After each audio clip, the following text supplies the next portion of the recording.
Hello दोस्तों, स्वागत है एक बार फिर से हमारे यूट्यूब चैनल ज्योग्राफी बाय अकरम पर। आज हम पढ़ने वाले हैं उत्तर भारत के मैदान के बारे में।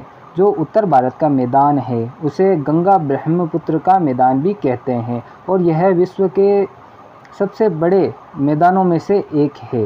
और इसका निर्माण क्वार्डनरी पीरियड के अंदर प्लीस्टोसीन और होलोसीन युग के अंदर हुआ था।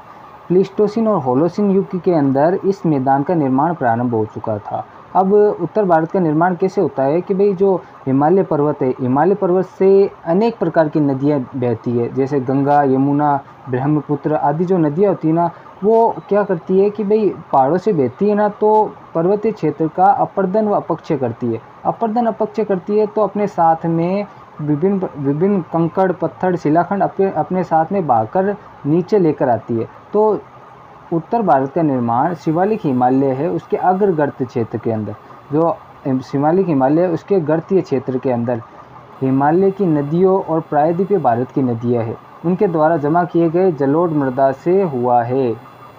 ठीक है। और इस पर्वतीय क्षेत्र की जो लंबाई है ना वो तो है 2400 किलोमीटर और यह 7 लाख वर्ग किलोमीटर क्षेत्र के अंदर फैला हुआ है। 7 लाख वर्ग किलोमीटर क्षेत्र के अंदर फैला हुआ है, इतना बड़ा है। और यहाँ पर जो मृदा है, मृदा की गहराई है 1000 से 2000 मीटर तक है, 1000 से 2000।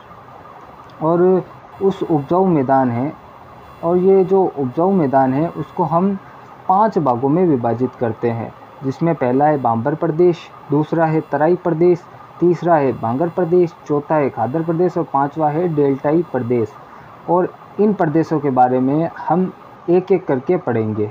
तो शुरू करें बांबर प्रदेश। जो बांबर प्रदेश है वह शिवालिक हिमालय के गिरिपदीय क्षेत्र के अंदर, गिरिपदीय क्षेत्र बेसिकली कहते किसे हैं, जो पर्वत होता है ना उसके नीचे का क्षेत्र, जस्ट नीचे का क्षेत्र, मतलब कोई आदमी है उसका पैर होता है ना, उसी तरह जो शिवालिक हिमालय उसका जो पैर मतलब उसके जस्ट नीचे क्षेत्र के अंदर क्या होता है कि जो नदियाँ होती है ना वो पहाड़ के ऊपर तो जब प्रभावित होती है ना तो उनकी गति है ना बहुत तेज़ होती है, तो वो अपने साथ में बड़े बड़े कंकड़ पत्थर और अपने साथ में बहाकर लेकर आ जाती है। लेकिन जब नदियाँ है ना वो पर्वत से नीचे उतरती है, तो नीचे उतरती है ना तो जो कंकड़ पत्थर है उनकी जो नदियों की गति में कमी आ जाती है, नदियों की गति में कमी आ जाती है। जो भारी कंकड़ पत्थर और होते हैं ना वो पर्वतीय क्षेत्र के नीचे जमा कर दिए जाते हैं, मतलब शिवालिक हिमालय के गिरिपदीय क्षेत्र के अंदर कंकड़ पत्थरों का जमाव कर दिया जाता है, जिससे बांबर प्रदेश का निर्माण होता है। और इसे हिमालय का जलोढ़ पंख भी कहते हैं। इस क्षेत्र के अंदर जो छोटी छोटी नदियाँ होती हैं ना वो विलुप्त हो जाती है। वो बड़े बड़े जो कंकड़ पत्थर होते हैं तो उनके नीचे ना जो नदी होती है ना वो भूमि के अंदर चली जाती है, विलुप्त हो जाती है। और इसका विस्तार सिंधु नदी से लेकर तीस्ता नदी तक है और यह इसकी चौड़ाई 8 से 10 किलोमीटर है। और यह कृषि योग्य क्षेत्र नहीं है, यहाँ पर किसी भी प्रकार की कृषि नहीं की जाती है। और बांबर प्रदेश का अगला ही प्रदेश तराई प्रदेश कहलाता है, मतलब कि बांबर प्रदेश का दक्षिणी भाग तराई प्रदेश कहलाता है। और यह बहुत ही उपजाऊ प्रदेश होता है। क्योंकि जो नदियाँ होती है ना वो बड़े बड़े कंकड़ तो बांबर प्रदेश में जमा कर देती है और जो छोटे छोटे मृदा के कण होते हैं ना वो आगे जाकर तराई क्षेत्र के अंदर जमा हो जाते हैं, जिससे उपजाऊ और दलदली मृदा का निर्माण होता है, जहाँ पर चावल और गेहूँ की खेती की जाती है। और जो बांबर प्रदेश के अंदर जो नदियाँ विलुप्त हो रही है वो है ना अब भूमि से वापस धरातल पर प्रकट हो जाती है तराई प्रदेश के अंदर। तराई प्रदेश के अंदर जो नदियाँ बांबर प्रदेश में विलुप्त हो रही थी वो वापस से धरातल पर प्रकट हो जाती है। अगला प्रदेश पढ़ते हैं हम, बांगर प्रदेश। जो बांगर प्रदेश है यह उत्तर भारत के मैदान का उच्च भूमि है, मतलब उत्तर भारत के मैदान की जो उच्च भूमि है उसे बांगर प्रदेश कहते हैं। यहाँ पर क्या है कि नदी का जो बाढ़ का जल होता है, नदी में जो बाढ़ आती है उसका जल वहाँ तक नहीं पहुँच पाता है, जिससे यहाँ पर क्या है पुरानी जलोढ़ मृदा है। तो और यहाँ पर कंकड़ पत्थर भी पाए जाते हैं और यह शुष्क क्षेत्र है। और वर्तमान में यह पंजाब और उत्तर प्रदेश में फैला हुआ है। ठीक है। और वर्तमान में यहाँ पर हो क्या रहा है कि भाई शुष्क क्षेत्र है तो यहाँ पर लवणीय मृदा का विस्तार हो रहा है, लवणीय मृदा से भूमि बंजर हो रही है और भूमि बंजर होती है तो उस क्षेत्र को क्या कह रहे हैं, रेड कलर्ड राकड़ चौपड़।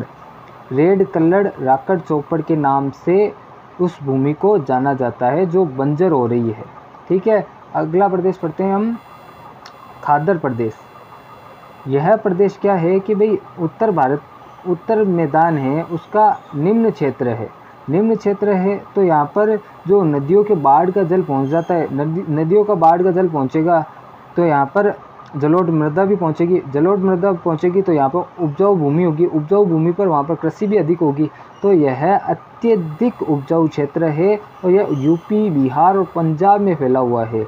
और यहाँ पर क्या है, जो भूजल स्तर है वो काफ़ी ही ऊपर है, काफ़ी ऊपर है। कुछ मीटर खुदाई करने पर ही हमें जो जल की प्राप्ति हो जाती है धरातल पर। यहाँ पर गेहूँ, गन्ना, चावल, पटसन, दलहन, तिलहन आदि की खेती की जाती है। और अगला क्षेत्र पढ़ते हैं हम, डेल्टाई प्रदेश। जो डेल्टाई प्रदेश है इसका निर्माण नदी मुहाने पर होता है। नदी मुहाने को ही हम डेल्टाई प्रदेश कहते हैं। नदी मुहाना कहते किसे हैं, जब नदी अपना जल समुद्र के अंदर मिलाती है तो नदी है ना विभिन्न शाखाओं में बंट जाती है, जिससे एक मैदानी क्षेत्र के अंदर विभिन्न शाखाओं के द्वारा जलोढ़ मृदा का जमाव हो जाता है। दलदली मृदा और जलोढ़ मृदा का जमाव होने से डेल्टाई प्रदेश का निर्माण हो जाता है। और भारत के अंदर पश्चिम बंगाल के अंदर सबसे बड़ा मतलब वर्ल्ड का सबसे बड़ा जो डेल्टाई प्रदेश है वो भारत के अंदर स्थित है और पश्चिम बंगाल के अंदर, जिसका नाम है सुंदरवन डेल्टा। ठीक है, और यहाँ पर पटसन, चावल आदि की खेती की जाती है। और यहाँ पर क्या होता है कि जो जल होता है ना वो कहीं कहीं पर इकट्ठा हो जाता है। जल इकट्ठा हो जाता है तो वहाँ पर पटसन की धुलाई भी की जाती है। ये बहुत महत्वपूर्ण है। तो आज हमने पूरा कर लिया उत्तर भारत के मैदान के बारे में। ठीक है, अगर वीडियो इंटरेस्टिंग लगे तो लाइक ज़रूर करना वीडियो, और चैनल को सब्सक्राइब ज़रूर करना। Thank you.